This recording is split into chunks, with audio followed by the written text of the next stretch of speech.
Ini merekam ya. Nah, ini rekam di komputer saya sendiri gitu. Nah, baiklah Bapak Ibu, selamat malam dan jangan lupa nanti yang belum bikin kopi silakan dibikin dulu sebelum dimulai gitu ya. Nah, otomatis nanti ngantuk soalnya materi kita hari ini alhamdulillah nggak ada hitungan, cuma kita diskusi aja masalah tentang masalah utama ekonomi makro gitu ya. Bahas pengangguran, terus bahas masalah ketidakseimbangan neraca pembayaran gitu, terus siklus perusahaan gitu kan, dan ada 2 lagi itu. Nah, nanti saya jelaskan. Nah, jadi silakan disiapkan kopinya, cemilannya dan juga rokok, ada terserah lah gitu ya. Yang penting jangan ngantuk gitu. Nah, nanti kalau ngantuk saya ikutan ngantuk kan, nggak enak gitu. Saya share screen ya Bapak Ibu.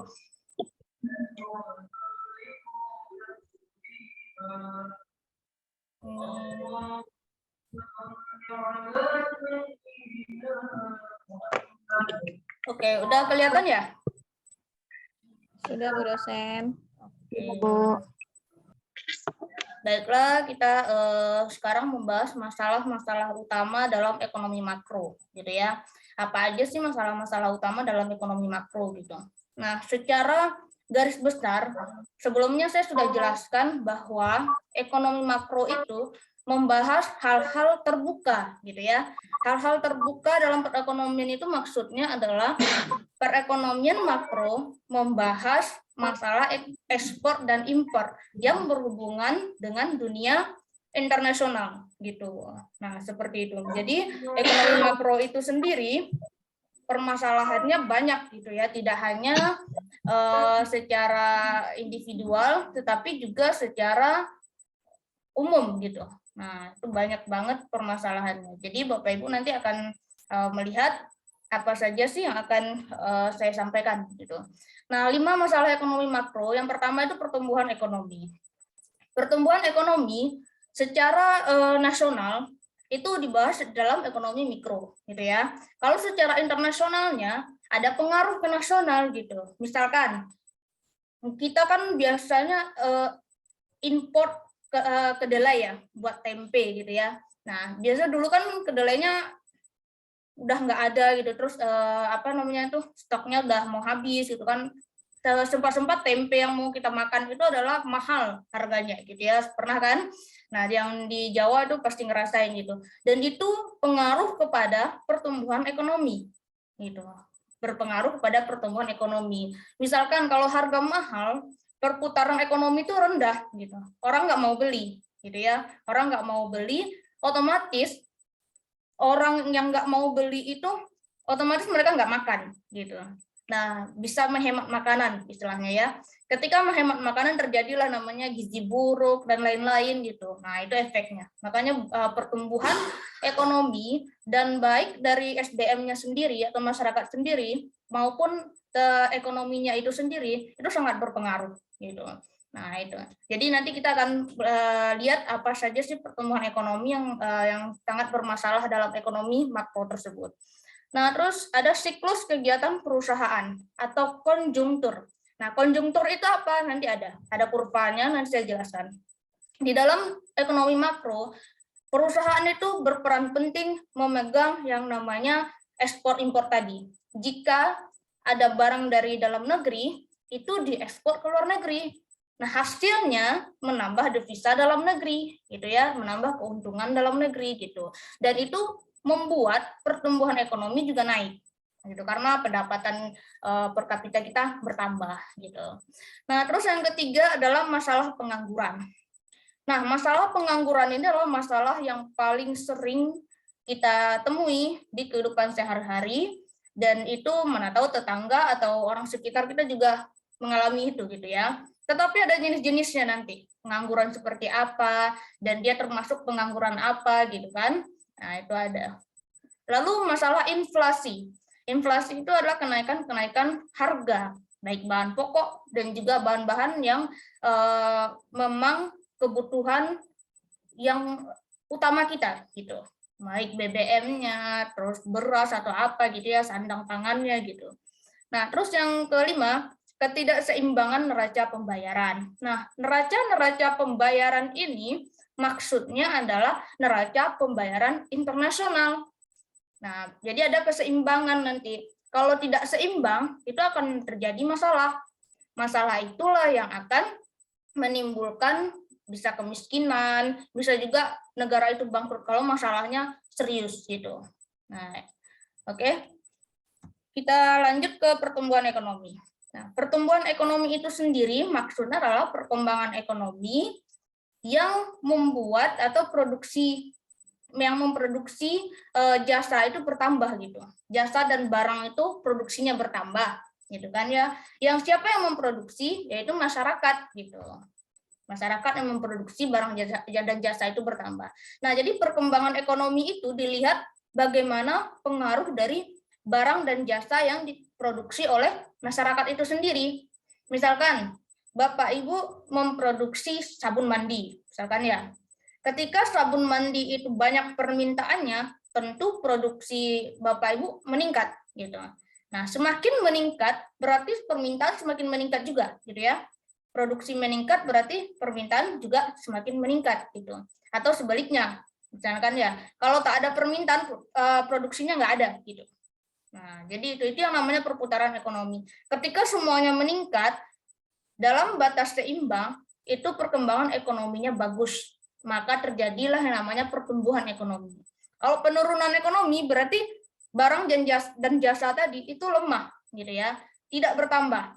Bahkan dia stagnan atau bahkan dia di sana mulu gitu. Bahkan di bawah titik normal gitu. Nah, jadi itu yang namanya pertumbuhan ekonomi. Konsepnya adalah barang dan jasa yang diproduksi oleh masyarakat itu bertambah. Itu yang namanya berkembang. Gitu. Perkembangan itu mengakibatkan ekonomi itu tumbuh. Gitu. Nah, lalu selanjutnya, apa saja sih yang menyebabkan pertambahan barang dan jasa gitu ya. Yang pertama tuh faktor-faktor produksi yang selalu mengalami pertambahan dalam jumlah dan kualitasnya. Apa saja sih faktor-faktor produksi? Yang pertama tuh SDM. Orang pekerjanya, tenaga kerja. Yang kedua modal gitu ya. Yang ketiga itu adalah alat-alatnya gitu. Alat-alatnya itu bisa alat-alat pabrik, teknologinya dan lain-lain gitu kan. Nah, itu juga mengalami pertambahan, makanya barang dan jasa itu bertambah gitu. Nah, jadi karena yang memproduksi dan juga yang membuatnya itu bertambah gitu. Ya, hasil produksi juga meningkat. Lalu investasi akan menambah jumlah modal. Nah, jadi faktor produksi tadi itu termasuk juga investasi, modal tadi. Ketika ada orang yang berinvestasi ke kita, maka jumlah modal tersebut bertambah. Gitu ya. Misalkan Bu Devi punya uang banyak nih gitu ya. Nah, sebagian uang ini nggak terpakai. Lalu Bu Devi itu menginvestasikan ke perusahaan Bu Nuraini gitu misalkan ya. Nah, jadi di Bu Nuraini ini investasi namanya gitu ya, yang dijadikan modal. Nah, itu makanya bertambah gitu. Dan ketika ada modal, tentu Bu Nuraini tidak akan mengendapkan modal itu sendiri kan, sebab Bu Devi pasti minta laba dari modal itu. Nah, apa sih balasannya ke saya? Kan saya sudah ngasih ini nih gitu kan. Nah, apakah modal tadi, investasi tadi, sistem balik modalnya itu seperti profit sharing atau apa, kan tergantung perjanjian berdua kan gitu ya. Nah, jadi itu. Nah, modal bertambah, tentu produksi juga akan bertambah. Gitu. Produksi bertambah. Nah, produksi bertambah, otomatis tingkat tingkat pertumbuhan juga bertambah gitu. Dari mana investasi itu? Kenapa kita butuh investasi? Karena kita butuh investasi itu jumlah permintaan itu meningkat gitu. Misalkan Bu Nuraini punya perusahaan sabun tadi kan ya. Permintaan sabun Ibu Nuraini itu meningkat, makanya Bu Nuraini butuh modal. Nah, kebetulan ada Bu Devi yang mau investasi gitu. Nah, itu ceritanya. Nah, itu makanya barang dan jasa bertambah, maka pertumbuhan juga meningkat. Nah, kalau misalnya berkurang itu penurunan jadinya ya. Nah, itu ada ketidakseimbangan. Lalu teknologi yang digunakan itu berkembang.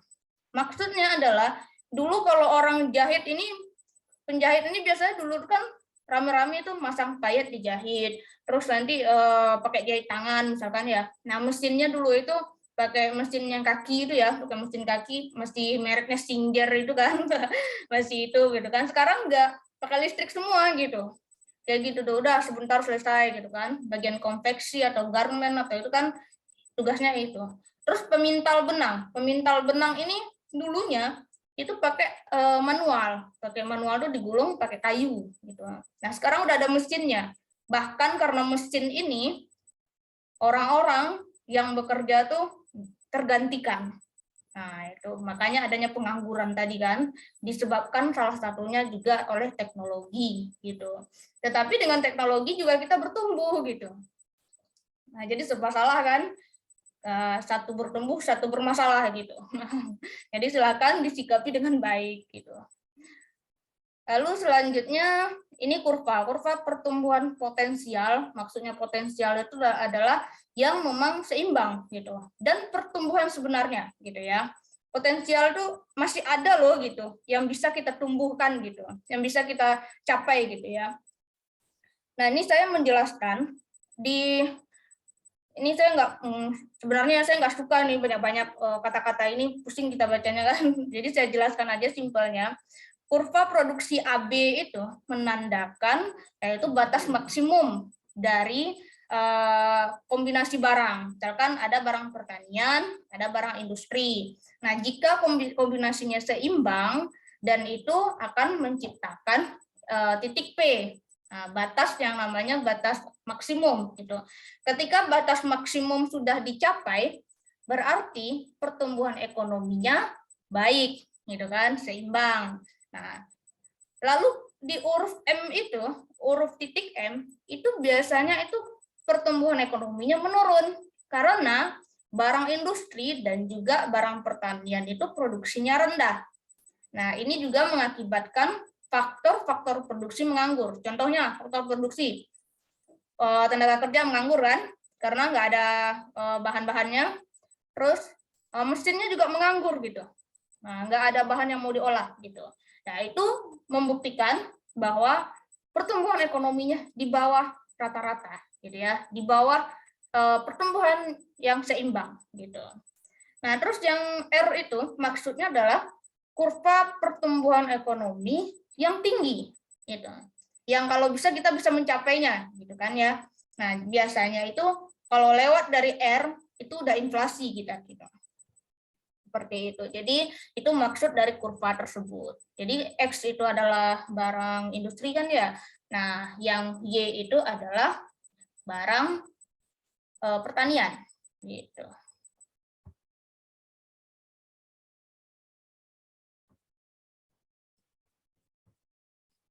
Lanjut ke pengangguran. Pengangguran ini maksudnya adalah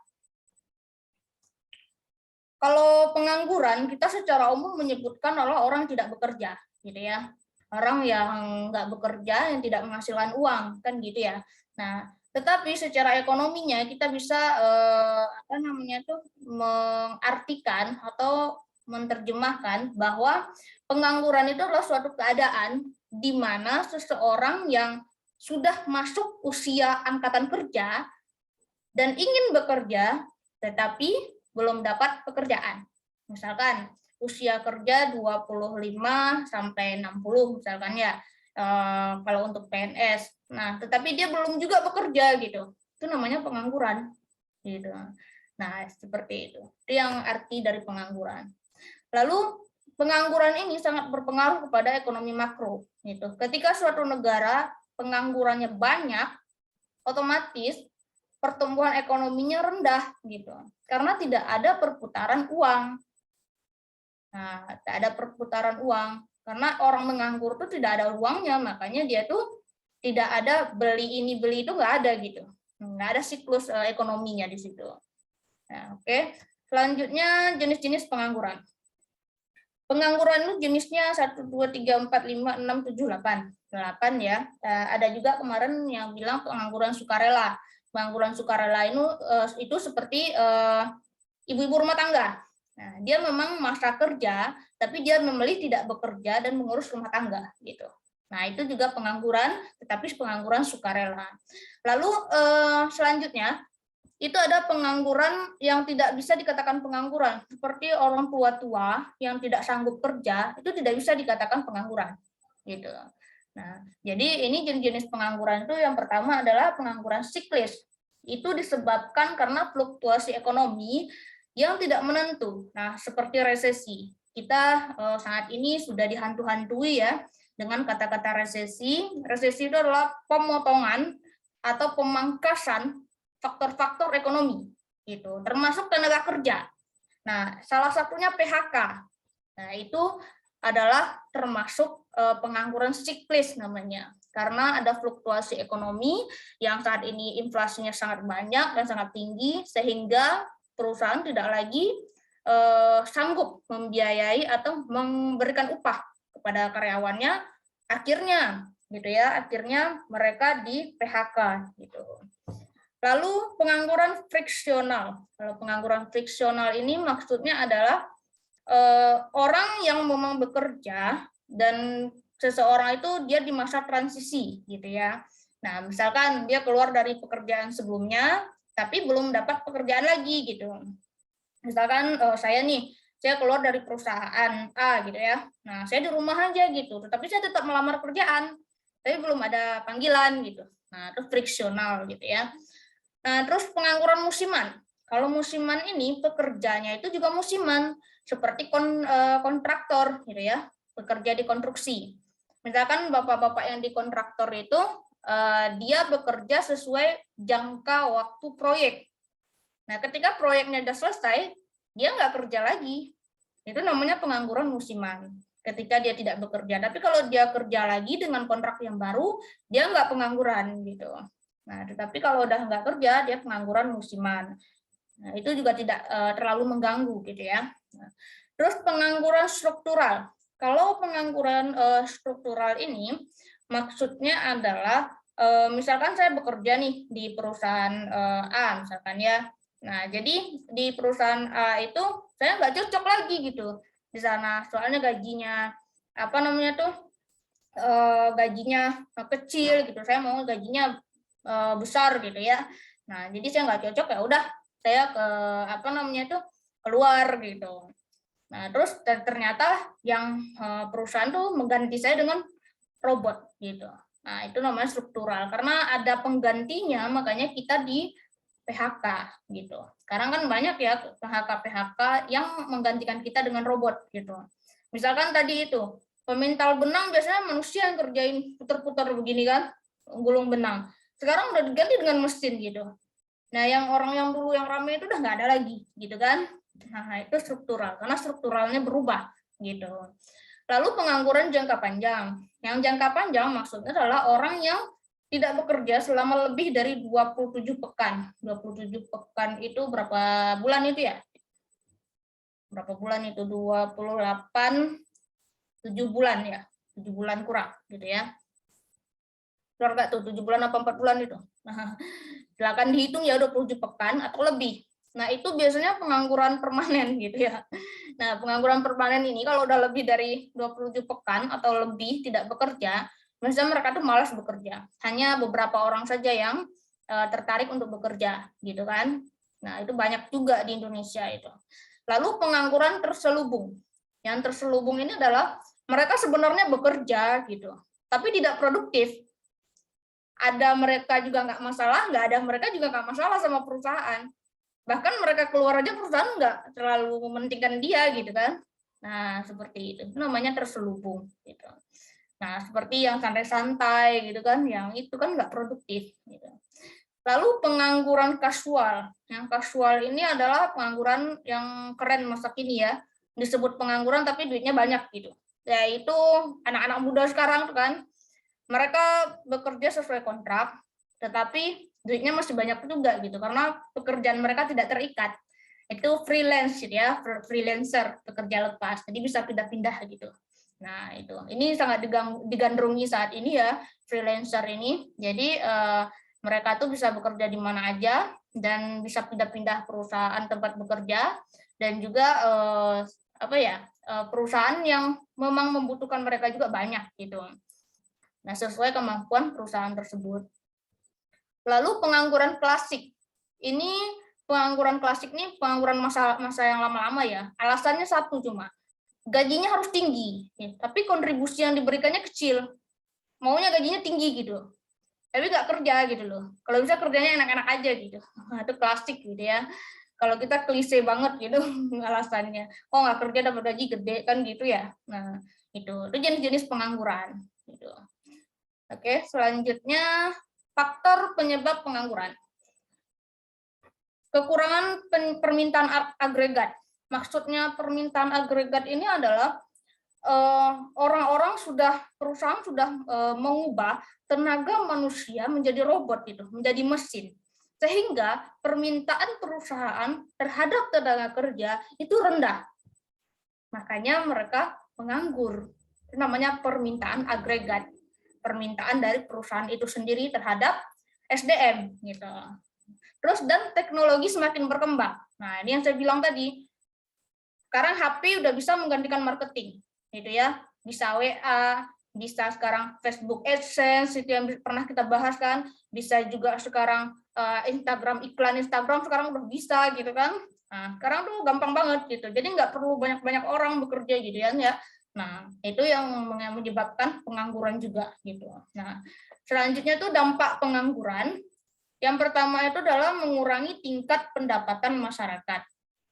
Kalau pengangguran, tentu dia tidak ada gaji, gitu ya. Gajinya kecil kalau dia memang masih bekerja kan. Nah, itu tingkat pendapatan mereka rendah.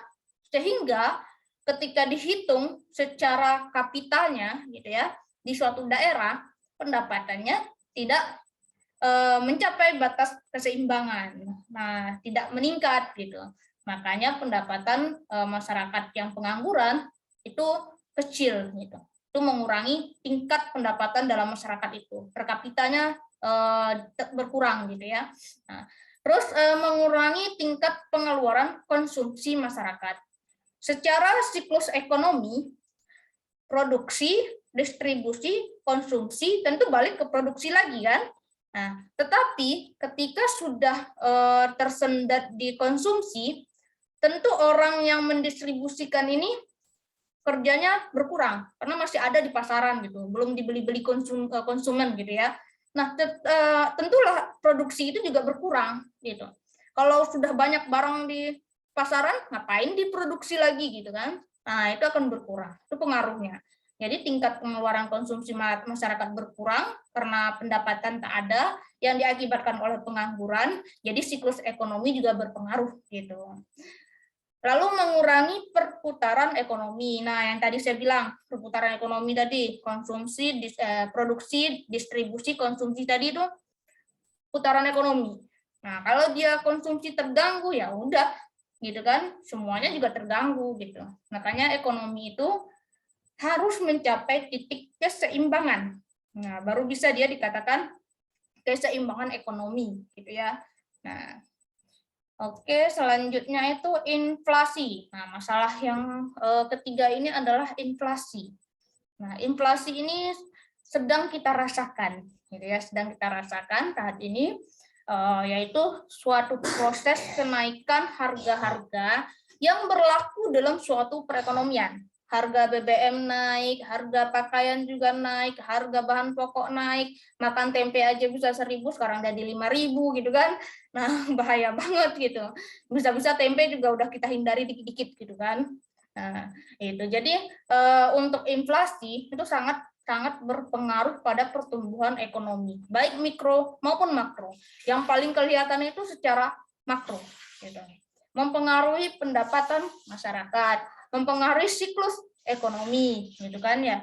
Nah, itu namanya inflasi. Inflasi ini bukan hanya negara Indonesia aja, tetapi di luar-luar juga ada, gitu kan. Nah, terus inflasi ini ada tingkatannya. Tingkat inflasi yang pertama adalah tingkat stabil. Inflasi dikatakan stabil jika dia besarannya 2-3%. Nah, itu namanya stabil. Masih bisa dikendalikan gitu ya. Nah, tempe naiknya enggak naik-naik banget gitu. Enggak jadi 5.000, misalnya dari 2.000 gitu kan. Masih oke kita belinya.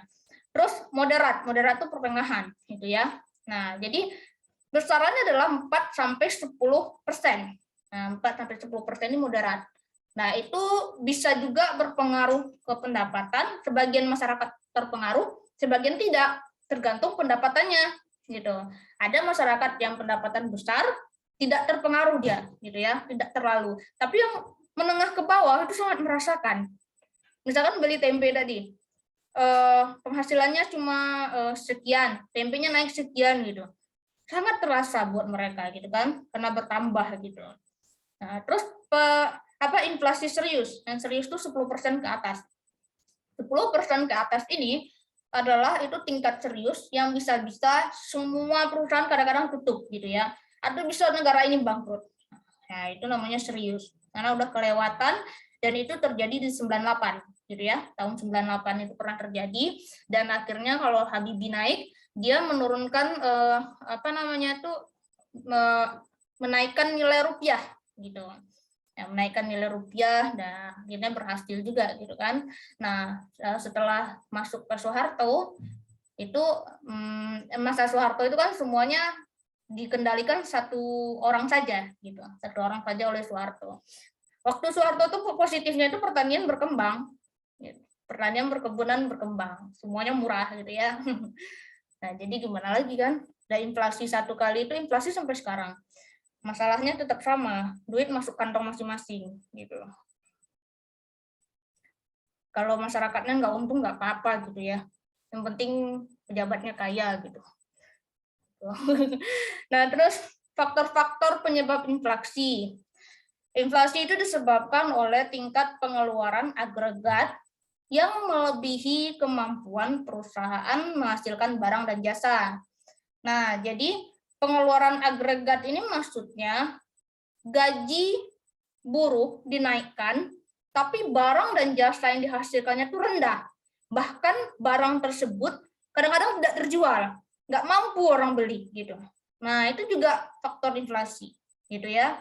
Nah, para buruh juga meminta kenaikan upah, sementara pemasukan perusahaan kecil. Itu juga bisa meningkatkan inflasi. Nggak ada perputaran ekonominya gitu. Kurang dan rendah gitu kan. Nah, terus kenaikan harga barang-barang impor. Kalau barang impor misalkan suka beli tas Korea misalkan ya. Nah, kan impor tuh. Ternyata tas Korea yang awalnya itu nyampe di Indonesia cuma 50.000, yang kemarin itu yang baru masuk ini ternyata 70.000 gitu. Itu inflasi juga itu, memicu inflasi gitu ya. Karena barang-barang impor itu kan biaya-biaya cukainya kita hitung. Biaya pajak semuanya kita hitung, ongkos kirimnya kita hitung. Jadi itu meningkatkan inflasi. Nah, terus penambahan jumlah mata uang yang beredar. Ketika mata uang kita itu ditambah dan diproduksi oleh BI, maka uang beredar itu banyak banget. Orang-orang tidak mau mengeluarkan. Dikeluarkan juga dia masih ada gitu. Nah, diputarkan juga uang itu masih ada karena terlalu banyak gitu ya. Nah, jadi itu meningkatkan yang namanya inflasi gitu. Oke, selanjutnya dampak inflasi. Ini beberapa dampak yang tadi saya cari-cari gambar beginian ya. Semoga cocok gitu ya. Nah, dan semoga bisa dipahami juga gitu. Dampak inflasi yang pertama adalah menurunnya tingkat kemakmuran sebagian besar masyarakat. Nah, karena inflasi itu masyarakat tidak mampu membeli barang mahal gitu kan. Nah, akhirnya mereka hanya menghemat-hemat duit yang ada gitu. Nah, terjadilah yang namanya kemiskinan gitu, mulai kemiskinan. Terus selanjutnya merosotnya prospek pembangunan ekonomi jangka panjang. Misalkan kontraktor proyek-proyek yang mangkrak itu termasuk udah ciri-ciri inflasi gitu, ciri-ciri dari dampak inflasi gitu ya. Nah, nggak ada lagi uang yang mau yang untuk menyelesaikan proyek itu. Makanya dia tuh mangkrak gitu. Akhirnya apa? Ya gitu-gitu aja, barang-barangnya lapuk berkarat gitu kan, nggak ada yang menyentuh gitu. Terus mengurangi kegiatan investasi. Kalau udah inflasi, investasi tentu berkurang karena uang-uang itu rata-rata banyak yang mengendap, banyak juga yang beredar gitu. Nah, akhirnya apa? Orang berinvestasi ke sini pun tidak tertarik. Soalnya daya beli masyarakat rendah. Apa yang mau diputarkan dengan uang investasi gitu. Nah, terus mengurangi ekspor impor. Ekspor dan impor itu terjadi ketika yang lancarnya yaitu ketika inflasinya stabil. Tapi kalau inflasinya udah moderat, itu udah wanti-wanti, udah waspada. Tapi kalau udah mau serius, ekspor impor itu bisa terhenti karena tidak sanggup lagi negara membayar yang namanya biaya-biaya internasional, pembayaran internasional seperti pajak, barang masuk itu kan bayar pajak juga kan. Kita mengeluarkan barang juga kita bayar pajak ke negara lain gitu. Kadang 2 kali lipat pajaknya dibandingkan negara kita gitu. Nah, itu juga akan merugikan gitu kan.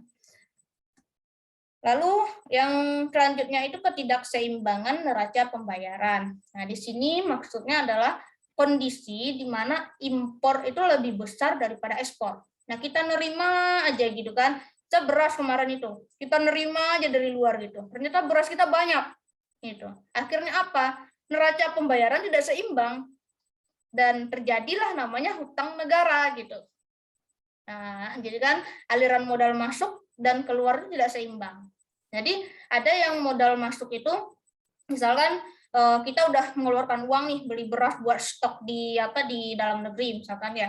Ternyata beras itu tidak ada yang beli karena terlalu mahal lah atau apa kurang bagus gitu ya. Nah, akhirnya kita tuh negara itu tidak menerima uang perputaran ekonomi yang menyebabkan dia akan berhutang lagi. Untuk apa? Menomboki kehidupan masyarakatnya gitu. Nah, itu ketidakseimbangannya, akibat dari ketidakseimbangan itu. Nah, terus hal yang dapat memicu pertumbuhan ekonomi adalah perekonomian terbuka, gitu ya. Nah, jadi ketidakseimbangan neraca pembayaran ini bisa diantisipasi dengan yang namanya perekonomian terbuka, gitu. Misalkan kita selalu ekspor juga tidak terlalu mengimpor, gitu kan. Nah, jadi seimbang dia. Dan perekonomian terbuka ini maksudnya adalah perekonomian yang secara keseluruhan kita itu melibatkan diri di dalam perdagangan internasional.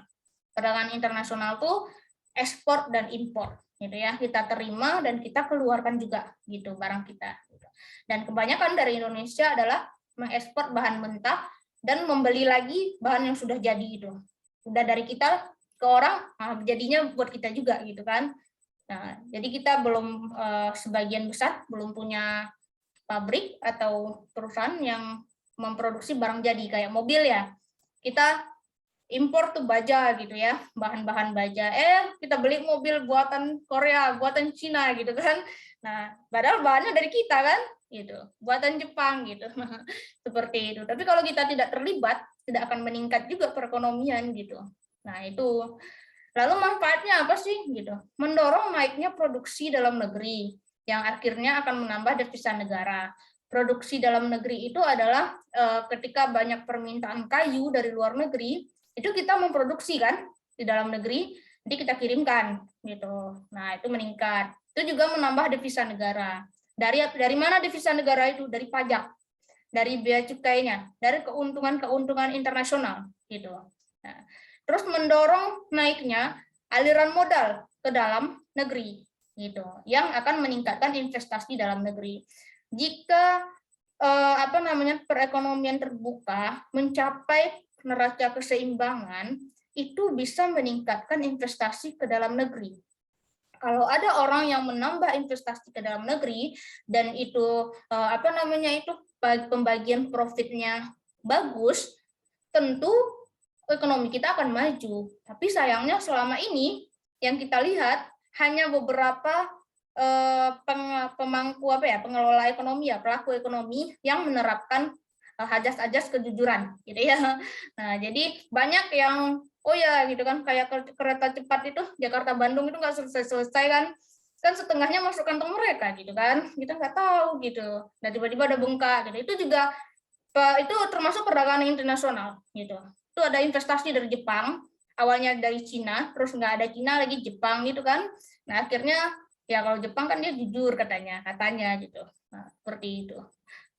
Itu juga meningkatkan devisa, juga meningkatkan kesejahteraan. Kalau misalkan kereta cepat itu selesai katanya ya, perekonomian masyarakat meningkat.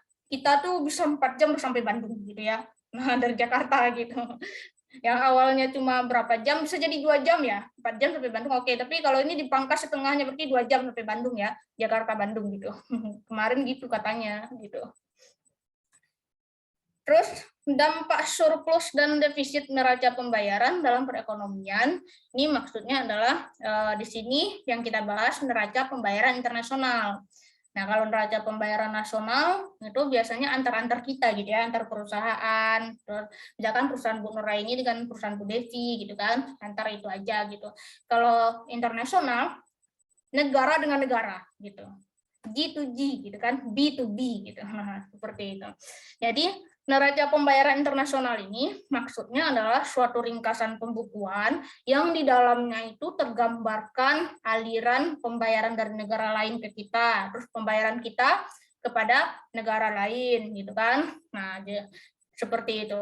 Jadi itu dalam suatu periode tertentu. Misalkan pembayaran negara A pada tahun sekian ke negara B misalkan ya. Nah, seperti itu namanya neraca pembayaran. Dan pembayaran tersebut dilakukan yang dilakukan dalam neraca pembayaran internasional itu apa aja sih gitu. Yang pertama itu adalah penerimaan dari ekspor dan pembayaran untuk barang impor dan jasa. Nah, penerimaan dari ekspor itu kita mengeluarkan barang, tentu kita nerima uang dong, keuntungan. Nah, itu juga masuk neraca pembayaran internasional. Lalu pembayaran untuk barang impor, gitu ya, pembayaran untuk barang impor. Misalkan kita impor dari yang lain, tentu kita dapat pembayaran juga gitu, berupa apalah gitu kan. Itu termasuk ke dalam neraca pembayaran internasional. Lalu aliran penanaman modal asing dan pembayaran penanaman modal ke luar negeri. Misalkan orang asing menanamkan modal di Indonesia, tentu di Indonesia itu akan ada yang namanya profit sharing, bagi-bagi hasil gitu ya. Nah, itu juga menguntungkan kita. Dan terus pembayaran penanaman modal ke luar negeri.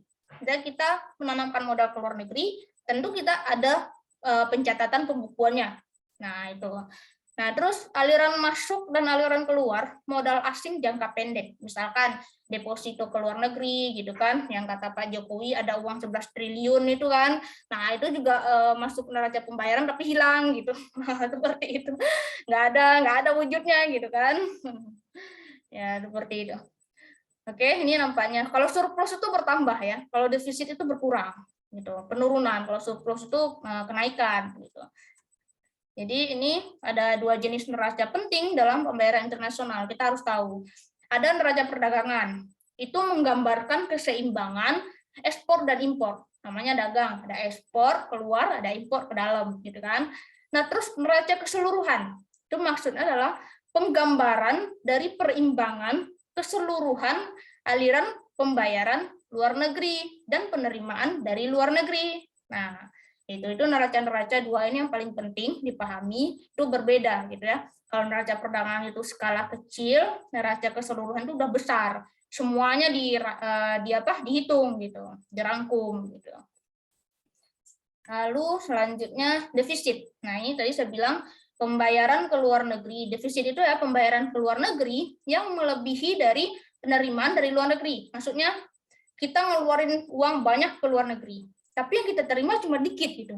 Itu namanya kita defisit, gitu ya. Misalkan Bu Nuraini tuh produksi sabun aja banyak-banyak gitu, tapi yang beli nggak ada gitu. Defisit akhirnya, gitu kan. Habis modalnya, sampai jual tanah pula di samping rumah gitu kan. Nah, habis gitu. Nah, seperti itu. Itu namanya defisit. Tapi kalau surplus, produksi banyak, gitu kan ya, melebihi dari modal dan melebihi dari apa yang diharapkan. Itu namanya surplus. Misalkan saya cuma berharap keuntungan saya sekian persen, 5%. Ternyata Bu Nuraini bisa menghasilkan lebih dari 5%. Itu namanya surplus. Nah, jadi berlebih uangnya. Bisalah bagi-bagi ke karyawan, misalkan ya ngasih reward gitu kan. Nah, atau ngasih sabunnya biar wangi semua gitu kan. Bisa gitu. Nah, terus dampak defisit aliran pembayaran itu ada. Nah, tidak hanya surplus, tapi kita kebanyakan saat ini ya, yang saya lihat itu kita kebanyakan defisit. Nambah hutang lagi, defisit lagi, nambah hutang lagi, defisit lagi. Sampai Bank Dunia udah hafal kalau Indonesia tukang hutang gitu ya. Nah, tapi semoga kita tidak berhutang juga gitu. Nah, terus yang pertama adalah dampaknya impor berlebihan mengakibatkan kegiatan ekonomi dalam negeri itu menurun gitu. Karena konsumen kecenderungan mengkonsumsi produk luar negeri. Kan tadi produk luar negerinya terlalu banyak masuk. Nah, akhirnya produk dalam negeri tidak dibeli. Nah, jadi perkembangan dan pertumbuhan ekonomi dalam negeri itu rendah jadinya karena terlalu banyak produk luar masuk. Karena orang yang dalam negeri itu males lagi kalau mau produksi, misalkan produksi apa namanya padi ya, beras, ngapain kita baru produksi padi, mending buat kita sendiri gitu kan. Toh kita juga impor gitu. Nah, kayak gitu. Tuh sudah mulai defisit negaranya. Lalu lebih banyaknya aliran modal ke luar negeri akan mengakibatkan menurunnya investasi dalam negeri sebagai motor penggerak ekonomi dalam negeri. Kita tuh selalu aja berinvestasi keluar, tapi nggak ada untungnya gitu, nggak ada penerimaan. Bahkan investasi orang luar ke kita juga nggak ada. Padahal investasi dari luar ke kita itu gunanya pertumbuhan ekonomi, gitu ya, penggerak ekonomi. Nah, itu juga sudah mengalami defisit, gitu ya, sudah mengalami defisit dikit-dikit gitu. Nah, seperti itu. Lalu selanjutnya, terima kasih. Mungkin sampai di sana ya penjelasan tentang masalah-masalah ekonomi makro gitu yang sudah saya rangkum dari berbagai buku, dari Google, dari apa gitu ya. Nah, saya mau menjelaskan, Bapak Ibu kalau bikin PowerPoint cukup begini aja gitu, terus jelaskan. Nggak usah nanti PowerPoint-nya banyak isinya apa, kayak saya menjelaskan kurva tadi ya, isinya banyak, ngantuk kita bacanya gitu kan. Nah, jadi saya pun yang dengar ngantuk gitu. Nah, jadi jelaskan. Itu saya contohkan. Oke, silakan yang mau bertanya dibuka gitu ya, kolom pertanyaan. 15 menit ke depan. Bertanya. Iya, Bu. Iya, Pak. Bapak ya? Pak Supri ya? Silakan, Izin, Pak. Bu dosen. Pak Rifai. Pak Rifai dulu. Ya udah, silakan Pak Rifai dulu. Ya, Sebentar Bu ya, Pak dosen. Supri. Silakan. Tadi Bu, Oh ya, Pak Rifai dulu.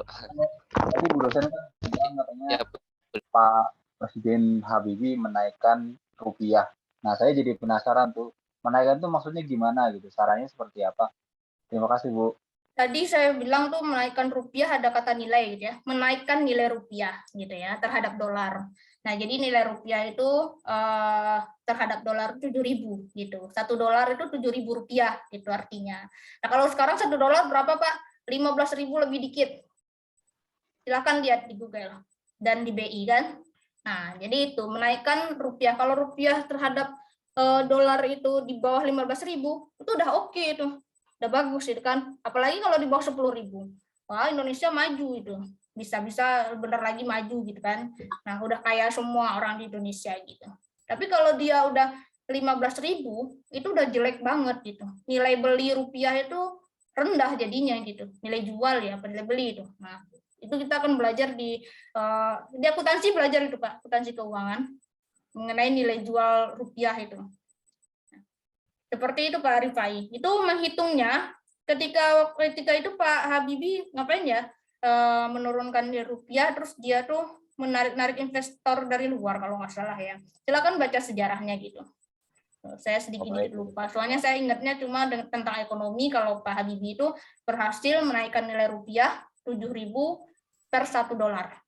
Berarti $1 itu dihargai 7.000 di Indonesia. Sekarang $1 itu dihargai 15.000 lebih dikit gitu. Jadi nggak ada artinya rupiah sebenarnya kan, gitu. Udah lemah gitu.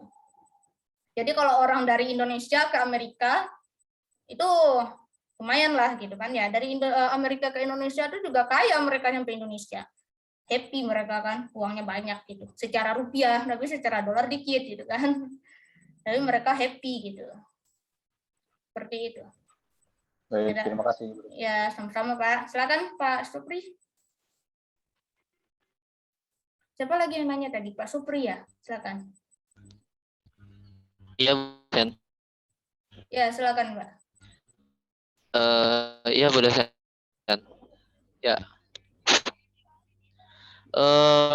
Saat ini banyak sekali kan ya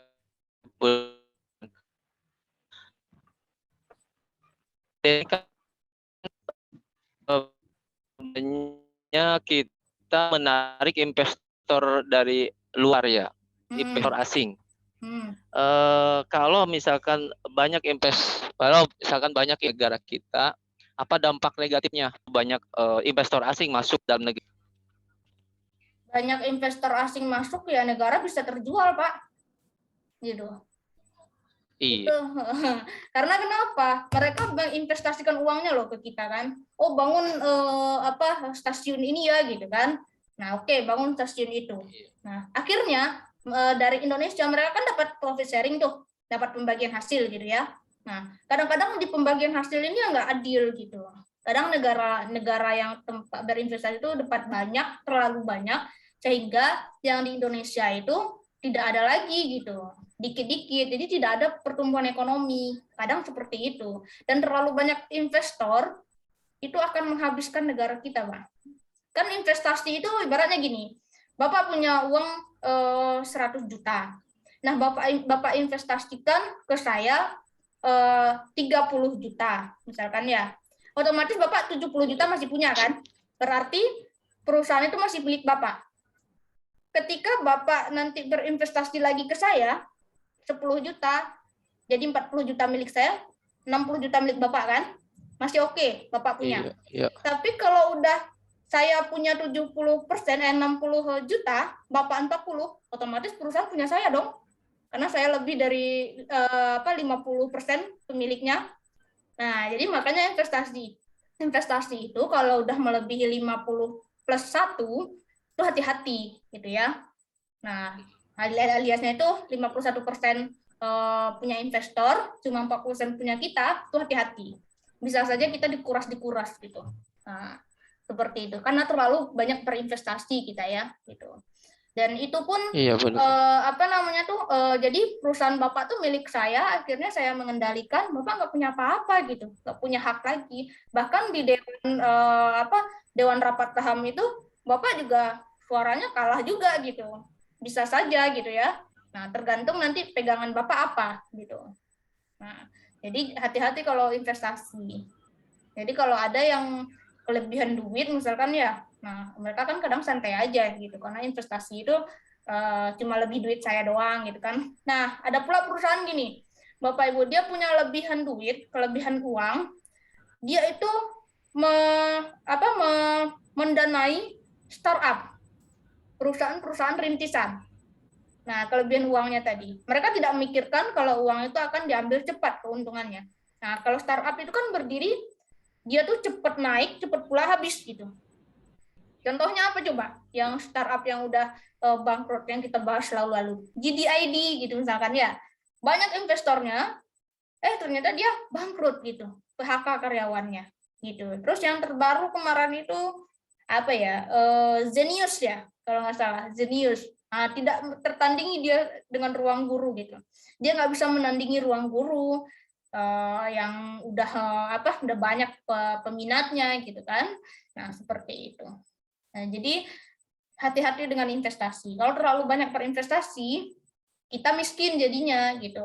Tapi kalau misalkan terlalu banyak menerima investor juga miskin juga kita gitu. Nah, silakan nanti ada keseimbangannya gitu ya. Ada keseimbangannya. Ini saya agak susah jelasinnya tapi saya ngerti gitu. Dia harus praktekkan gitu kan. Nah, seperti itu. Gitu Pak Supri, apakah paham? Iya. Oh, silakan tanyakan lagi. Iya, siap Bu dosen. Gini Bu dosen, berarti kalau kita ingin berkembang, jadi harus banyaknya ekspor ya Bu dosen ya? Seperti itu. Iya, banyak ekspor. Ekspornya yang bermanfaat Pak, yang menguntungkan kita gitu ya. Menguntungkan kita. Kadang-kadang kan ada tuh yang UMKM yang udah bisa go internasional. Itu mereka kaya gitu kan. Nah, itu kalau pembagi hasilnya itu seimbang dan bagus gitu. Nah, seperti itu. Tapi kalau kita masih dalam negeri, peminatnya nggak masalah juga. Yang penting neraca kita di dalam perusahaan kita surplus gitu ya, tidak merugikan gitu. Ya. Terima kasih Bu dosen. Ya, sama-sama Pak. Silakan yang mau bertanya lagi. Izin Ibu mau Ya, tanya. silakan. Tadi kan di slide Ibu itu ada pengangguran ya Bu ya. Kan imbas pengangguran di Indonesia itu kan bikin perekonomian Indonesia itu makin buruk gitu kan, makin terpuruk. Terus yang kita tahu gitu masalah ekonomi itu kan yang paling sulit terselesaikan itu pengangguran. Solusinya itu kan ada nih, kadang orang-orang pada ikut apa namanya kartu prakerja gitu kan Bu. Nah, kartu prakerja kan dapatnya eh, kira-kira banyaknya 5,6 juta orang. Terus abis itu angka pengangguran juga kan tinggi, nggak sampai 5,6, bisa sampai 6 apa nggak 7 gitu ya. Ada solusi tepatnya nggak sih Bu, biar pengangguran itu nggak berpacu sama kartu prakerja itu, selain kartu prakerja sama kayak bisnis-bisnis gitu online gitu. Ada solusi yang paling tepat nggak sih Bu gitu?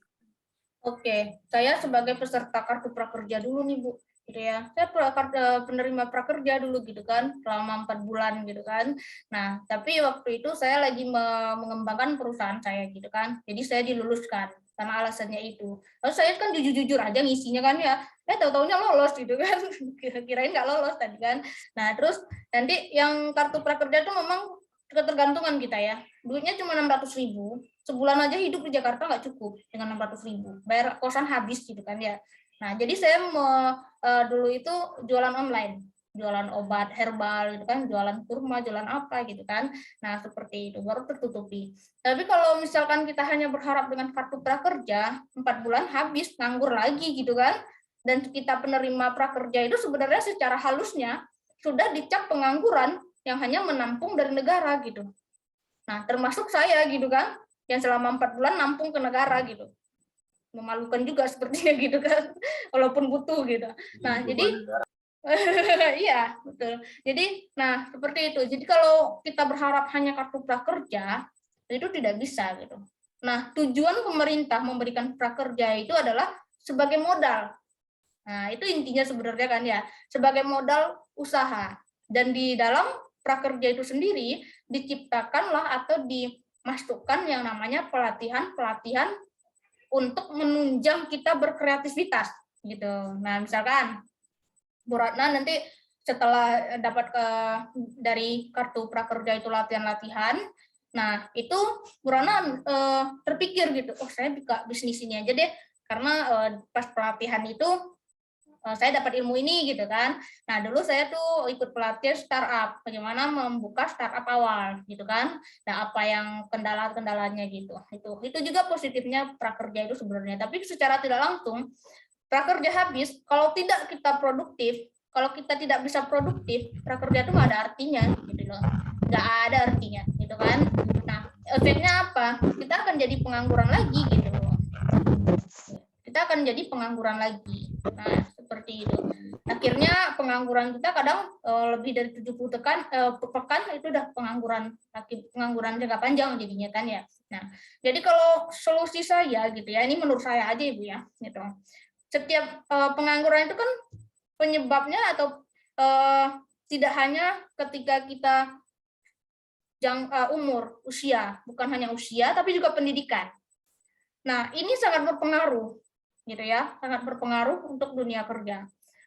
Ketika orang sekolah atau kuliah itu kadang tidak sesuai dengan angka yang tercantum di IPK-nya dengan kemampuan dirinya. Itu sering saya dapatkan di lapangan gitu ya. Di ijazahnya tuh 3,8, 3,9. Pas saya suruh pakai Microsoft Word, Bu, ini gimana cara nulisnya? Ini gimana cara nyimpannya gitu kan? Aduh, kamu skripsinya siapa yang ngerjain? Di rental komputer Bu gitu. Mampus saya kan ngajarin gitu. Nah, jadi itu ilmu itu penting. Nah, orang yang berilmu akan kreatif gitu. Nah, jadi Bapak Ibu yang kuliah ini coba berorganisasi di luar gitu. Kita pengalaman organisasi juga sangat mempengaruhi kita mendapatkan pekerjaan. Orang yang banyak relasi, yang banyak hubungan dengan orang lain, itu rata-rata banyak mendapatkan pekerjaan, walaupun melalui jalur orang dalam gitu ya. Tapi untunglah kita dapat gitu kan, daripada enggak sama sekali dicap pengangguran pula kita kan, gitu. Nah seperti itu. Jadi itu. Lalu bikinlah usaha-usaha yang berbeda dengan orang, tapi mempunyai manfaat besar buat orang gitu. Misalkan perusahaan apa gitu. Sekarang teknologi kan canggih nih. Sekarang banyak konten kreator. Sebenarnya ya, konten kreator itu disebut pengangguran, tetapi tidak kelihatan dia pengangguran gitu. Karena duitnya banyak, itu saya bilang tadi kan, freelancer itu termasuk juga kepada konten kreator. Mereka yang apa namanya itu, yang bikin YouTube, yang bikin TikTok gitu kan, mereka tuh sebenarnya bekerja, tapi awal-awal itu belum menghasilkan. Seperti startup itu 5 tahun awal itu atau 2 tahun awal belum menghasilkan. Yang akan memetik hasilnya itu adalah di tahun ketiga dan selanjutnya, gitu kan. Kalau dia surplus, ingat ya, kalau dia surplus, neraca keuangannya bagus, gitu, laporan keuangannya bagus, gitu ya. Nah, tetapi kan banyak yang bohongan, gitu. Laporan keuangan dibagus-bagusin, biar investor ke kita, gitu kan. Habis itu nggak bisa menghasilkan, investor lari karena nggak ada bagi hasil gitu kan, nggak menguntungkan. Nah itu solusinya ya, bikinlah usaha-usaha yang kreatif gitu. Atau bisa juga kita kalau seorang guru ya bisa ngajar online gitu sekarang. Makanya ilmu lagi kan itu, ilmu IT-nya, ilmu programmernya, ilmu dalam menyusun PowerPoint-nya, ilmu dalam public speaking-nya. Nah itu juga pemicu dari pengangguran itu sendiri gitu ya. Pendidikan. Tapi di Indonesia pendidikan itu masih rendah gitu, terutama di Papua, Kalimantan yang masih terbatas akses pendidikan, internet aja di Papua masih terbatas gitu ya, kasihan sekali. Nah, jadi itu secara nasional itu mempengaruhi pendapatan per kapita gitu. Karena pendidikan tidak masuk. Mereka hanya punya hasil kebun lalu ditukar dengan makanan gitu-gitu doang kan. Barter istilahnya, masih barter. Itu apa, siklus ekonomi masa lampau ya, barter, barang tukar barang gitu. Barang tukar barang gitu. Jadi uangnya itu barang tukar barang gitu. Nah, itu yang diceritakan oleh TNI yang ada di situ. Jadi yang paling maju itu memang di Jawa gitu ya, terutama Jakarta gitu. Itu doang, tapi yang lain belum tentu. Masih ada yang masalahnya mau maju bikin tol, masalah tanah adat. Panjang pula rasanya itu kan. Tuh Sumatera Barat kan kayak gitu. Mau bikin tol aja repot gitu kan. Tanah pusaka lah, tanah inilah katanya kan. Nah, seperti itu. Jadi itu solusinya Bu. Jadilah orang yang kreatif. Kalau orang kreatif, insya Allah nggak nganggur gitu. Minimal bikin konten di YouTube dapat duit, nggak nganggur kita kan. Gitu. Nah, walaupun dibilang pengangguran terselubung atau pengangguran apa namanya tuh, pengangguran apa tadi yang freelancer tadi. Nah, seperti Casual. itu. Nah, casual ya, Casual. pengangguran paling keren itu. Nah, kayak gitu. Seperti itu Bu Ratna solusinya. Jadi kalau dapat uang prakerja itu, tolong produksi gitu. Apa produktif maksudnya ya? Produktif. Digunakan buat modal apa aja, jualan apa gitu. Gitu. Itu solusinya ya. Ini menurut saya. Mungkin ada yang lain nambahin, bikin apa gitu. Terima kasih jawabannya. Iya, sama-sama. Silakan yang lain kalau ada yang mau bertanya. 2 menit Izin lagi nih bertanya, Bu waktu kita. dosen. Ya, silakan Bu Devi. Iya, Bu dosen, kan dari materi tadi kan berarti inflasi itu kan sangat menyebabkan pengangguran meningkat ya. Nah, terus kalau misalkan begitu, apakah ada ukuran tingkat inflasi yang wajar nih sehingga tidak merugikan perekonomian negara? Nah, untuk cara menghitungnya gimana tuh Bu dosen? Kan tadi ada presentasi ya, yang stabil itu 2-3%. Gitu. Stabil, inflasi yang stabil. Misalkan naiknya nggak gede-gede banget. Misalkan harga tempe 1.000, dia naik 2%. Berapa sih 2% itu? 200 perak ya? Nah, jadi 1.200 gitu. Masih sanggup lah kita beli tempe tadi kan gitu ya. Nah, istilahnya kayak gitu. Itu stabil. Kalau moderat itu 4% sampai 10%. Nah, saat ini kita sedang mengalami moderat gitu ya. Akan menuju serius gitu. Kalau udah serius kan serem gitu kan ya. Asal seriusin tuh serem gitu. Bisa bangkrut kita gitu kan. Nah, seperti itu. Pak Kasdi ketawa-ketawa bilang serius. Ya gitu Bu Devi. Jadi itu ya, kalau negara kita mau aman, stabilisasi inflasi itu di angka paling besar 3%. Nah itu kalau mau gitu ya. Kalau udah di atas itu udah mulai ngos-ngosan gitu, sesak napas gitu ya. Kalau udah serius itu 10% ke atas, udah tinggal sakratul maut gitu kan, tinggal nunggu aja gitu. Seperti itu. Ya pokoknya serius deh. Izin Bu dosen. Iya. Untuk melihat inflasi tersebut ya, apakah kita hanya melihat dari harga TP, misalnya tadi harga tempe dari keseharian kah, atau ada apa namanya, ada website, ada lembaga kah yang menyatakan kita sedang inflasi gitu, atau kita bisa menghitung nih dari beberapa kayak kemarin di IDX misalnya, kita bisa menghitung, wah ini ternyata tidak sesuai, ini inflasi, atau bagaimana menurut saya? Ada rumusnya Pak, tapi nggak sekarang saya tunjukkan ya cara ngitungnya. Pusing Bapak nanti gitu, lama. Dan minggu depan itu kita belajar fungsi konsumsi dan fungsi produksi kalau nggak salah. Konsumsi dan saving. Bagaimana menabung dan bagaimana menghitung tabungan dan juga bagaimana menghitung konsumsi. Di sana nanti kelihatan itu. Nah, pelan-pelan nanti kelihatan sampai ke inflasi tadi. Nah, kalau tabungannya banyak pun tidak dikeluarkan menyebabkan inflasi juga Pak Kasdi. Ngapain tabungan banyak-banyak kan? Nggak diputarkan uangnya gitu. Nah, perekonomiannya juga rendah, jadi serba salah kita, nabung salah, nggak nabung salah gitu. Ya intinya yaitu keseimbangan dan kecukupan gitu ya. Nah, seperti itu. Ya gitu Pak Kasti. Jadi ada cara menghitung inflasi, ada semua hitungan ekonomi itu ada gitu.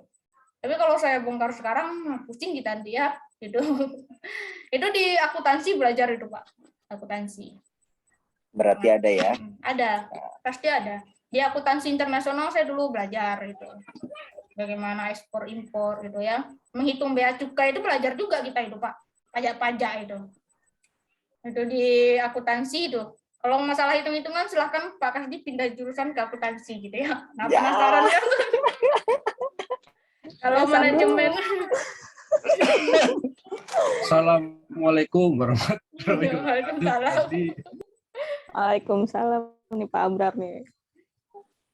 Kalau apa? Kalau manajemen itu bagaimana cara mengatur akuntansi tadi? Itu manajemen yang punya kerjaan. Misalkan kata orang manajemen gini, ini kita bentar lagi mau bangkrut nih. Gimana nih cara ngitungnya? Akuntansi dia ngitung. Kita cuma ngomong doang ke dia kan, gitu. Nah, kita cuma ngomong-ngomong doang gitu kan. Kamu nanti hitung ya, gimana caranya kita bisa surplus gitu. Akuntansi lagi yang hitung, kita cuma ngomong gitu kan. Yang manajemen cuma ngomong doang gitu. Tapi dia harus paham apa yang diomongkan dia gitu. Nah, itu gunanya kita belajar ini gitu ya. Mahasiswa manajemen itu semuanya bos, Bu. Iya, makanya apa betul nyuruh orang gitu kan. Jadi kalau mahasiswa akuntansi, amin. kalau mahasiswa akuntansi itu yang disuruh-suruh orang manajemen. Hitung ini katanya kan. Saya kan mahasiswa akuntansi dulu kan. Jadi saya disuruh tuh, Bu, ini gimana sih ngitungnya gitu. Saya hitungin lah kan. Terus saya kasih laporannya gitu kan. Gitu. Nah, terus saya pula yang paling telat pulang itu. Orang manajemen udah pulang dia. Kalau akhir-akhir bulan kan kita yang telat kan. Ngitung laporan keuangan akhir bulan gitu. Kalau manajemen besok saya tunggu ya laporannya katanya. Dia udah cantik-cantik pagi-pagi, kita masih bau tadi malam gitu kan. Kerja sampai pagi gitu. Gitulah ibaratnya ya, contohnya gitu. Jangan ada pula yang tersinggung di sini kalau ada yang di bagian keuangan ya tiap akhir bulan pulangnya nggak enak gitu.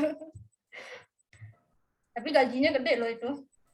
Tanya Pak Kasdi kalau nggak percaya. Bener Bu, emang kadang-kadang soal bagian keuangan itu pergi pagi, pulang malam, kadang-kadang nggak pulang. Iya. Laporan mulai. Laporan. Iya. Izin bertanya Bu. Iya, silakan. Ada beberapa. Aduh, Papa kuliah dulu sebentar ya. Ini pertama tadi kan mengenai pengangguran terselubung sama casual. Padahal di sini tadi kan ada pernyataan pengangguran itu adalah orang yang tidak memiliki gaji. Pertanyaan saya, dari jenis pengangguran tersebut, apakah berdasarkan penelitian atau hanya para ahli saja? Itu satu. Ahli kemudian, itu, ya silakan dulu. Silakan. Ada 3 Bu, ini lagi rewel anaknya. Kemudian tadi di awal ada orang tua tidak termasuk pengangguran, kalau tidak salah tadi ya. Nah, ada rentan nggak Pak, Bu? Rentan orang tua itu rentan berapa usianya? Sedangkan anak sekolah aja ada yang sudah bekerja, bukan pengangguran juga. Kedua, yang ketiga, mengenai meningkatkan devisa. Nah, bagaimana dengan TKW? TKW ternyata kan kalau tidak salah kan devisa juga. Nah, bagaimana apa sih naikkan devisa itu bagaimana caranya untuk TKW? Mungkin itu aja Bu sekalian. Terima kasih. Yang pertama, borong. Pengangguran itu apa tadi Pak Kasdi? Yang pertama saya kalau udah bertanya banyak-banyak lupa. Yang pertama apa tadi?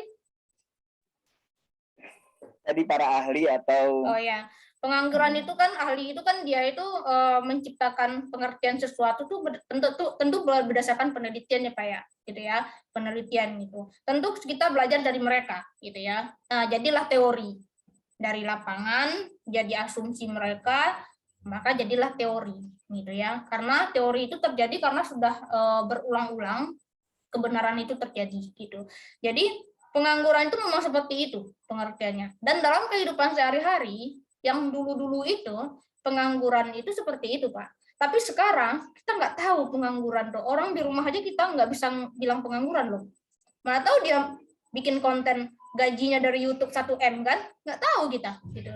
Nah, sekarang kita tuh orang di rumah kita nggak bisa bilang, oh itu si Bapak A itu pengangguran tuh katanya kan udah berapa tahun nggak kerja. Ternyata dia jalan mulu, naik haji lah dia gitu kan, mobilnya banyak gitu kan kita nggak tahu gitu loh. Nah, kita udah bilang loh, Bapak A itu nggak kerja-kerja keluar. Nah, dalam mindset orang lama, bekerja itulah pergi dari rumah. Nanti pulang ke rumah lagi, kan gitu ya. Nah, itu. Jadi itu yang dulu-dulu itu. Tapi kalau sekarang, nggak bisa kita bilang orang tuh nganggur gitu. Ini kerja di rumah ya, apalagi yang dulu santer pas COVID itu WFH gitu. Nah, nggak bisa pula kita bilang, oh si ibu itu nggak kerja apa dipecat ya, nggak bisa gitu kan. Ternyata dia WFH gitu. Nah, gitu. Jadi itu Pak Gasdi. Yang kedua adalah orang tua itu tidak bisa dibilang pengangguran. Pak Gasdi cari di Google masa-masa angkatan kerja. Usia angkatan kerja ada di situ semuanya. Usia 0 sampai 12 tahun itu usia apa? Yang tidak wajib bekerja dia usia belajar, usia anak-anak gitu ya.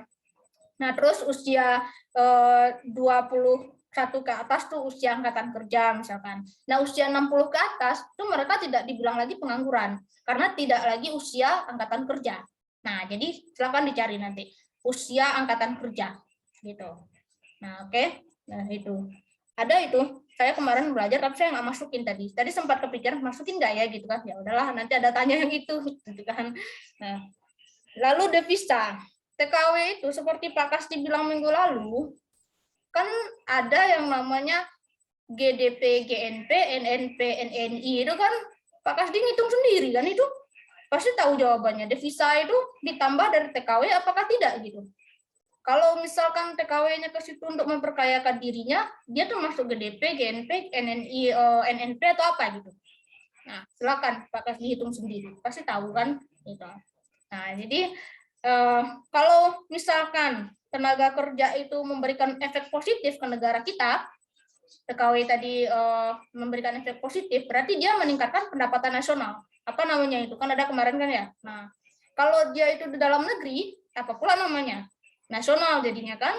Nah, nasional pendapatan nasionalnya itu juga bisa gitu. Nah, jadi kadang-kadang TKW di situ Pak bisa meningkatkan pendapatan per kapita di luar negeri itu sendiri gitu. Karena kesejahteraannya terjamin di situ. Nah, dia sudah dihitung kan berdasarkan KTP-nya tuh, dia pindah ke negaraan, jadi dia termasuk warga negara sana. Yang meningkat kesejahteraannya di sana. Ada kan hitungannya kemarin? Nah, itu. Terus silakan nanti kita belajar lagi ya, gitu. Gitu Pak Kasdi. Udah terjawab semua kan ya? 1, 2, 3. Saya catat tadi. Oke, silakan. Ya Pak, silakan. Kalau saya cek di websitenya Bappenas ya Bu, Provinsi Papua itu laju pertumbuhan ekonominya sampai triwulan kedua aja di 2022 ini itu terbesar loh. Kata website kan? Maksudnya masih 14,38 dia di 14,38%. Yang paling istilahnya kalau dibilang Papua itu laju pertumbuhan ekonominya nggak bagus, di sana bagus lah Bu. Itu kalau dari data ya. Ya, saya nggak percaya data Pak. Iya. Saya percaya lapangan. Ya, tapi data ini kalau kita lihat bagus gitu kan. Jadi kalau ya pertanyaannya kan balik lagi kayak Pak Asli tadi bilang, loh kita harus melihatnya di mana? Di lapangan kan kita nggak mungkin Bu, kita ke lapangan terus. Masa kita mau tahu kayak gitu kita harus keliling Indonesia kan nggak mungkin. Gitu. Nah itu yang sistematisnya kayak gitu yang kita nggak bisa pantau kan. Kalau misalnya memang ini ternyata hoax gitu kan, juga gitu kan. Terus masalah apa namanya jenis-jenis pengangguran. Kalau saya bilang, kalau pengertian saya pribadi, kalau saya ambil dari slide Bu dosen tadi kirim di slide 9, itu ada dampak pengangguran mengurangi tingkat pendapatan masyarakat, mengurangi tingkat pengeluaran konsumsi masyarakat, mengurangi perputaran perekonomian. Itulah mungkin yang kenapa dalam pengertian saya, entah benar atau enggak nih Bu ya, tolong diluruskan kalau salah. Berarti artinya kan orang-orang yang mengurangi tingkat pendapatan masyarakat, seperti misalnya kalau misalnya dia cuma kerja di rumah aja, berarti kan yang seharusnya dia beli bensin nggak beli bensin, itu kan mengurangi artinya. Oke. Terus mengurangi tingkat pengeluaran konsumsi masyarakat, ya berarti kan artinya dia nggak mengkonsumsi sesuatu kalau di luar kan ya jajan atau apa gitu kan. Mengurangi perputaran ekonomi, itu juga mungkin gitu kan terjadi gitu kan dari orang-orang yang kasual itu, yang atau yang istilahnya apa ya, terselubung apa, yang kalau terselubung ya berarti kan yang karena nggak produktif gitu kan, karena ya kerja aja gitu kan, hasilnya kan artinya nggak itu. Artinya begitu kan Bu? Iya, betul Pak. Seperti itu artinya. Gampangnya seperti itu. Karena kan mengurangi, misalkan gini, saya kerjanya di rumah aja gitu. Saya nggak perlu bensin loh keluar, ya di rumah doang gitu kan. Nah, konsumsi saya terhadap bensin nggak ada gitu. Nah, itu makanya dia dikatakan merosotkan apa, mengurangi perputaran ekonomi dan mengurangi tingkat konsumsi gitu ya. Nah, seperti itu. Jadi konsumsi berkurang. Tapi kalau saya keluar bekerja, tentu saya mengkonsumsi dong, bayar ongkos gitu kan, untuk minyak tadi, bayar ongkos minyak, terus saya beli aqua pula untuk minum, beli makanan pula gitu kan, belum lagi saya pakai kosmetik saya yang bagus-bagus gitu kan, itu konsumsi juga gitu kan, habis kan saya beli gitu. Nah itu perputaran ekonomi gitu. Benar Pak Abrar ya, seperti itu.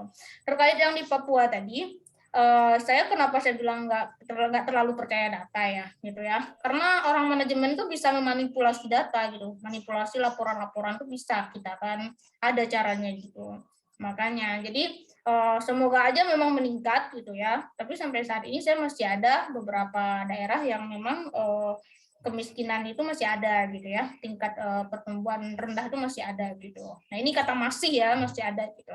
Nah terus berdasarkan dari wartawan saya di lapangan, itu mereka menyampaikan masih banyak yang belum tersentuh dengan uang gitu, uang negara gitu. Nah saya nggak tahu tuh datanya dari mana, kita juga nggak tahu kan, kita jauh gitu kan, yang seperti kata Pak Abrar tadi.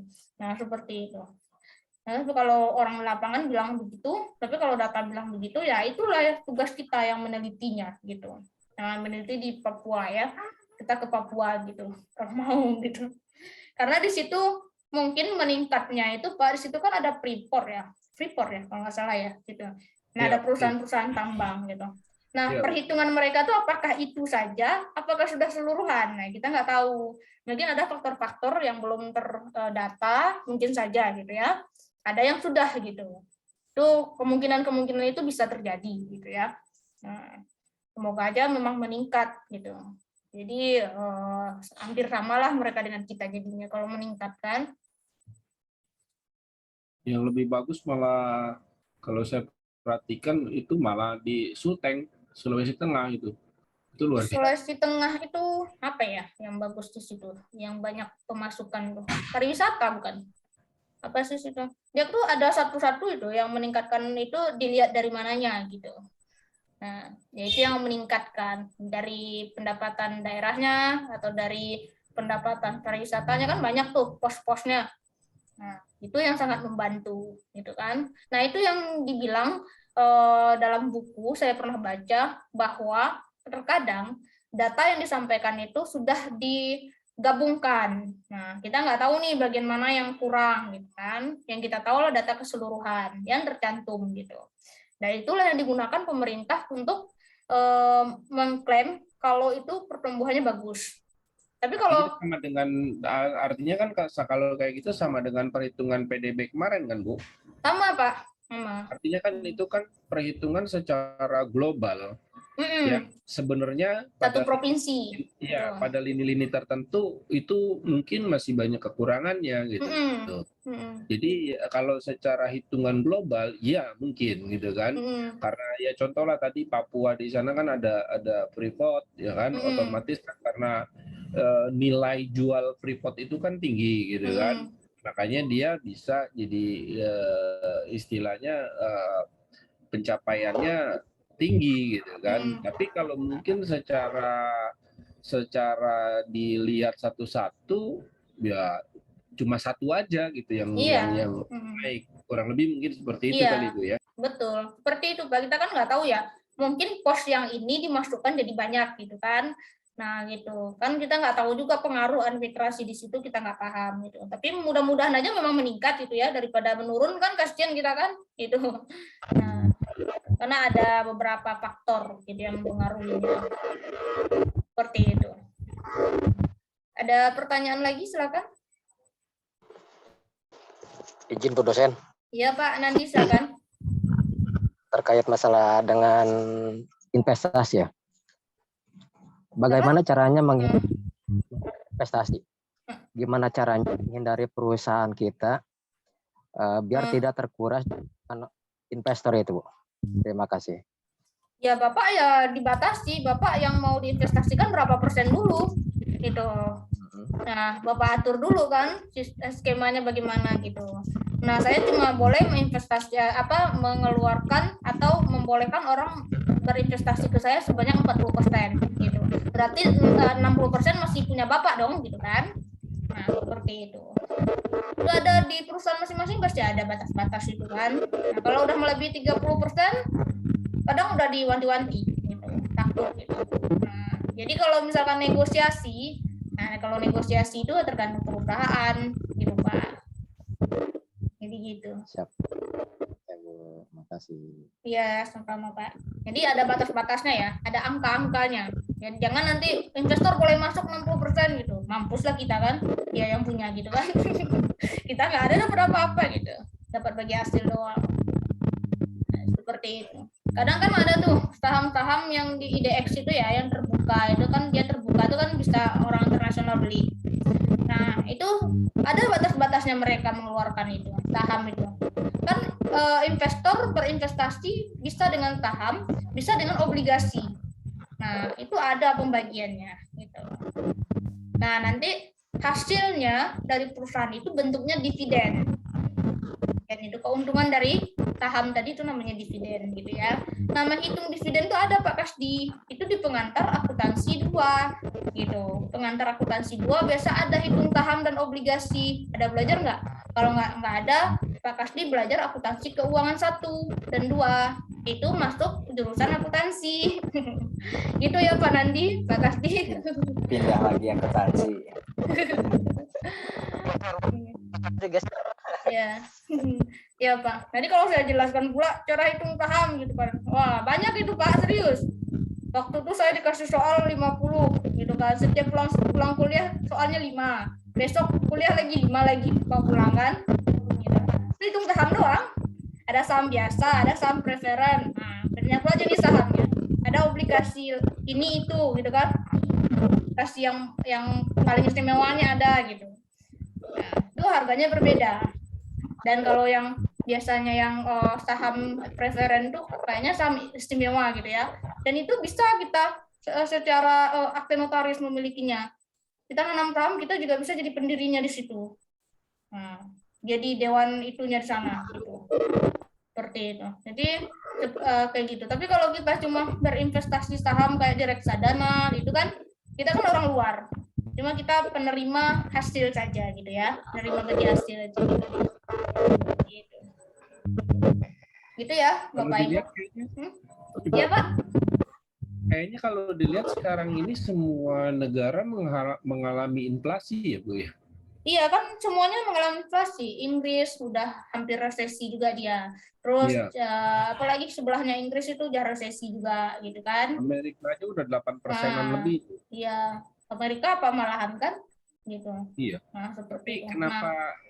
Kenapa pertanyaan saya Amerika inflasi aja sampai sebesar 8% lebih.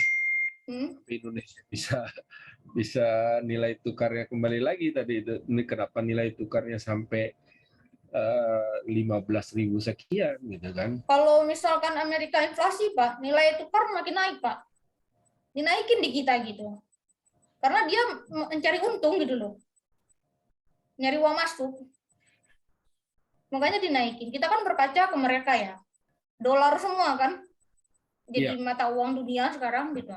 Ya, rupiah ke dolar dulu konversikan. Yuan ke dolar dulu konversikan. Yen ke dolar dulu gitu kan. Nah, mata uang Korea apa? Won ke dolar dulu. Rupiah ke dolar pula gitu. Rupiah ke dolar tuh kecil banget itu. Dan nyaris miskin gitu ya. Itunya. Nah, India juga resesi kemarin kan gitu. Apalagi sekarang ada penyakit baru, tambah turun pula dia kan, seperti itu. Jadi pengaruhnya memang seperti itu, pengaruh dunia luar ke kita tuh sangat berpengaruh terhadap ekspor dan impor gitu ya.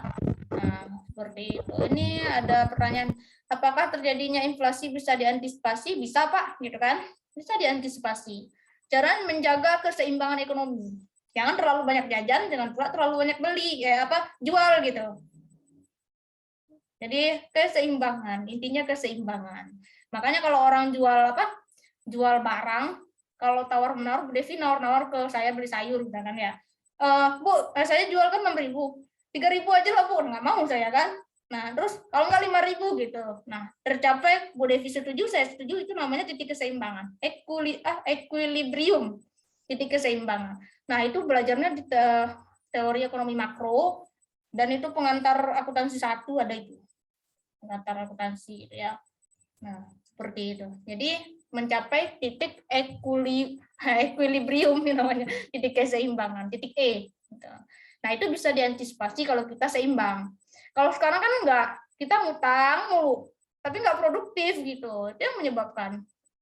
Dan orang luar pun investasi aja ke kita, minjemin ke kita mulu, dia juga resesi kan. Nah, pengaruhnya itu. Makanya itu harus diantisipasi gitu. Gitu Pak Rifai ya. Oke Bapak Ibu, sudah lewat ya, udah pada ngantuk, ini udah pada kabur. Tadi 27, sekarang 23 gitu ya. Nah, walaupun segitu-gitu doang, padahal ya di grup itu ada 59 itu. Kemana setengahnya itu? Tadi saya foto-fotoin yang hadir hari ini siapa gitu kan. Nanti kalau sempat yang nggak hadir itu dapat nilai A, saya tonjok tuh Pak Mufliun. Bilang sama Pak Mufliun ya.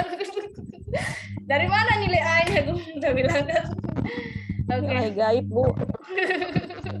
Ya. Oke, baiklah Bapak Ibu.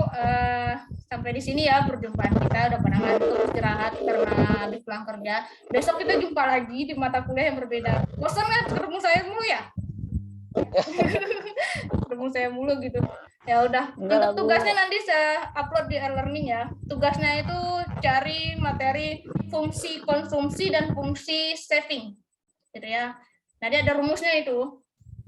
Nah, ada rumusnya, tapi nanti saya tuliskan di e-learning. Silahkan nanti dicari ya, instruksikan nanti. Nggak banyak itu, cuma dikit doang. Fungsi konsumsi dan fungsi saving. Saving itu adalah tabungan gitu ya, penyimpanan. Saving. Kita akan menghitung itu nanti gitu. Oke, itu sama dengan S tambah I apa S per I itu. Nah, silakan itu. Oke, baiklah Bapak Ibu, terima kasih atas kehadirannya malam ini dan mohon maaf jika ada kesalahan dan kekhilafan juga kekurangan. Nah, sampai jumpa besok. Kalau mata kuliah ini minggu depan ya, minggu depannya lagi. Dan untuk perpindahan jadwal kuliah itu saya terserah Bapak Ibu usulkan ya, apakah mau pindah atau tidak gitu. Karena kan terserah nih, kemarin ada minta pindah ke minggu. Ya, minggu kan waktu kita istirahat ya, masa ya Bapak Ibu nggak istirahat gitu. Nah, di kampus pun menurut Dikti tidak ada kuliah minggu gitu. Dan sampai Sabtu gitu ya. Nah, jadi silakan nanti diusulkan di grup gitu. Setelah Bapak Ibu, sekian. Assalamualaikum warahmatullahi wabarakatuh. Waalaikumsalam warahmatullahi wabarakatuh. Terima kasih Bu dosen. Terima kasih Bu dosen.